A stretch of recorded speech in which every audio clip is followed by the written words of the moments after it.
Hello everyone, you're listening to the Uncommon Sense podcast, a new podcast about the Middle East, brought to you by the Jerusalem Center for Foreign Affairs. I am Hussein Mansour. Soon the new school year will start, and with it probably a new wave of anti-Israel protests that will overtake a lot of U.S. Campuses, colleges, and many U.S. major cities, as we saw throughout the last year. The protests that included the explosion of an unparalleled amount of anti-Semitism, anti-Zionism, and anti-American sentiments on campuses among young people have been a shock for a lot in the United States. Not just in the Jewish or the pro-Israel community, but even for many people in the Arab community itself. I would say even for a lot of people in the pro-Palestine community who did not expect to have that level of support, that level of protest and anger among young people directed against Israel. Same thing for many people in the Middle East who follow what happens in the United States. This has been a shock for everyone. And the question is, what should we expect next year? First of all, let's talk about the factors that contributed to this wave of protests to begin with. There are institutional factors, there are political factors, and there are social factors, and there are factors that have to do with the conflict in the Middle East itself.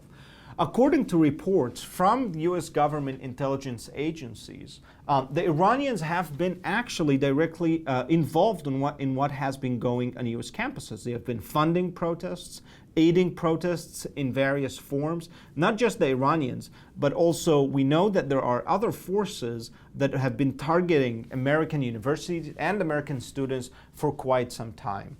The Emirate of Qatar, for instance, is one of the largest foreign donors to American universities and has been for quite some time.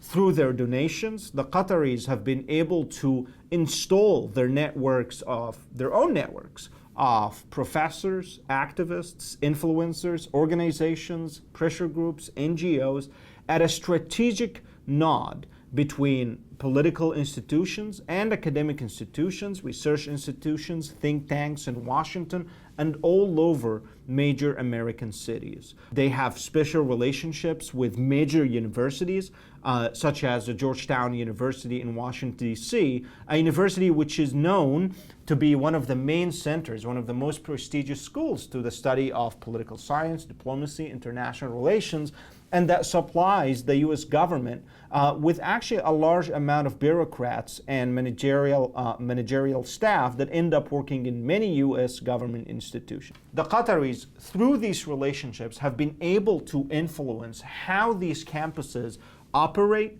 what kind of opinions are allowed in, what kind of opinions get institutionalized in their institutions. One look at the Georgetown Arab and Islamic Studies programs will reveal this. You have people with direct ties to Muslim Brotherhood figures such as Samuel Arian. You have people who are direct ties to the Muslim Brotherhood. And they all share and institutionalize one point of view that is friendly to Islamist regimes in the Middle East, hostile to Israel, and extremely critical of U.S. foreign policy. So we have foreign actors who have been directly involved in attempting to spread a point of view that is anti-Israel, anti-American, and much more sympathetic to Islamist forces such as Iran, the Muslim Brotherhood, and Hamas for quite some time. These factors cannot be excluded from what has been going on university campuses. But there are also other factors that don't have to do with external forces that are coming into the United States and trying to radicalize our young populations. These external forces have been not just pushing this institutionalized program, whether on university campuses or in American research institutions. Some of them here in Washington even have direct ties to the Iranian regime. But also they have been directly engaged in massive misinformation campaign through the media, online, of which, of course, the most famous is Al Jazeera network, which is funded and ran by Doha and spreads anti-Israel, anti-American point of view systematically over the internet, on social media, and of course over the satellite waves. So all of these factors are directly involved in this. But the radicalism that we're seeing is not only caused by external influence. As a matter of fact, reducing it to only external influences probably does us more harm than it does us good. There are also domestic factors and indigenous factors in our own society here in the United States that contribute to such radicalism. As a matter of fact, I am willing to bet that the Iranians and the Qataris primarily did not manufacture radicalism. They only supported and bought the successful radicalism that have already existed on American campuses for some time. American campuses have been the source of radical political activism for quite some time. We've seen this throughout the years in activism through different causes. The radicalism against Israel and against the United States and against American foreign policy cannot be divorced or separated from the environment of radicalism that has been created by the social science and humanities departments for quite some years on U.S. campuses that is tied directly to the spread of various ideologies that are downstream from Marxism or its offshoots such as critical theory, post-structuralist thought, and so on. These opinions have been institutionalized in the American Academy for quite some time and made the critique of American society and American policy and the American world order its primary intellectual activity for decades. The institutionalization and the making of this point of view to be a monolithic perspective in many quarters of the American Academy, especially in its most prestigious parts, directly affected the way that Israel is perceived and the Middle East is understood. As a matter of fact, in most Middle East studies department, or if one was to survey the vast academic literature that is produced in the American Academy about the Middle East, we will find that colonialism, imperialism, or American empire is blamed to almost to the exclusion of all other factors for all problems in the Middle East. And we will see that Israel is seen exclusively as a settler colonialist endeavor without offering any different perspective or a different point of view. This has been already going on for quite some years, and this cannot be blamed on Iran, cannot be blamed on Qatar. It can be only blamed on university administrators, faculty, and the current intellectual environment and climate in the United States. This intellectual environment is also central to the challenge of the protests and the anti-American sentiments, the anti-Zionist sentiment, and the anti-Semitic sentiments that we've been seeing in university campuses throughout this last year, and that we're likely to see more of throughout the coming year.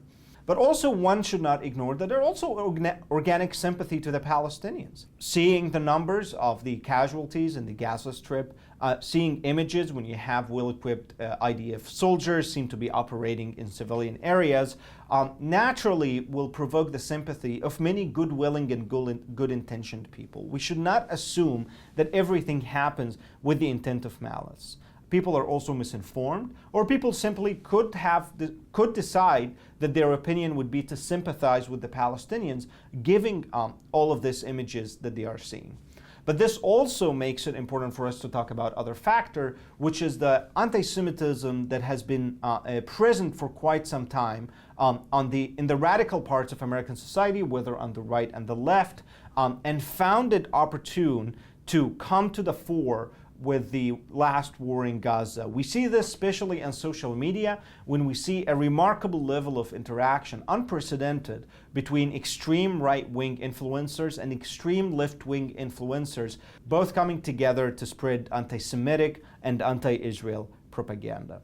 This makes it clear that one of the fundamental aspects of the current conflict in the Middle East doesn't just exist in the Middle East, but it's an international, or rather global, information warfare that we have to be engaged in, not just against the Iranians and against the Qataris, but to educate the public, educate college students, work with the university administrators and try to force the university administrators to face the challenges that now have been built up to campuses, and very importantly, to deal with the intellectual climate of the United States itself. And this latter is not going to be dealt with by forcing professors or university administrators to go sit in congressional hearings and try to force them to admit, recognize, or apologize for anything.